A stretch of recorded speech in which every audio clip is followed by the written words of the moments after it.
When Black Lives Matter activists take to the streets, they're clear. They're not protesting against a few bad apples in police departments, but a system of policing that, wittingly or unwittingly, targets people of color and they say needs to be completely overhauled.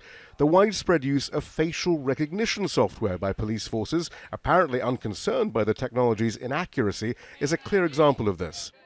Robert Williams was interrogated, having been arrested and taken into custody by Detroit police the day before, and it soon became clear he had been misidentified. I look, I said, no, that's not me. He turns another paper over, he said, I guess that's not you either. I picked that paper up and hold it next to my face. And I said, this is not me. I was like, I hope y'all don't think all black people look alike. And then he says, the computer says it's you. Study after study, including a federal government report last year, has shown facial recognition software misidentifies Black, Native American, and Asian faces 10 to 100 times more often than white faces. They understand that this technology is 10 to 100 times worse at identifying people of color, yet they are still using it. The chief said recently, in fact, that it gets it wrong 96% of the time.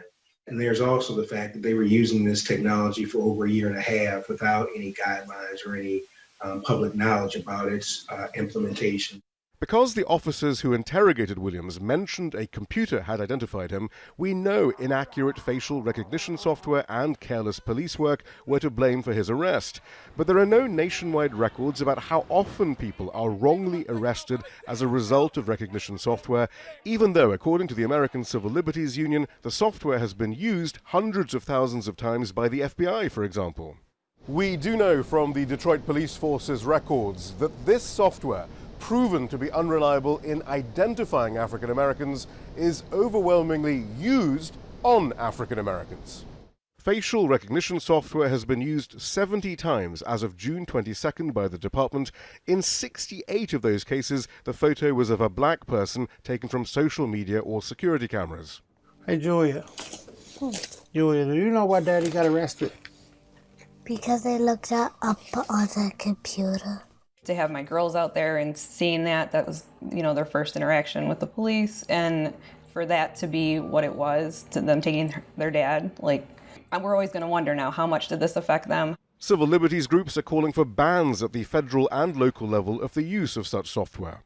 In the city of Detroit, that is over 80% Black and that has recently emerged from bankruptcy. There's no justifiable reason that you should still be investing in this sort of flawed technology when you could put that money to better use, positively impacting people's lives in their neighborhoods. The police's use of technology that has been proven to misidentify black people is just another example of why so many have mobilized not to reform the police, but to restructure policing entirely, even when there are multiple empirical studies proving race discrimination in software that is routinely used. Some police departments are still reluctant to change. Shihab, Rattansi, Al Jazeera.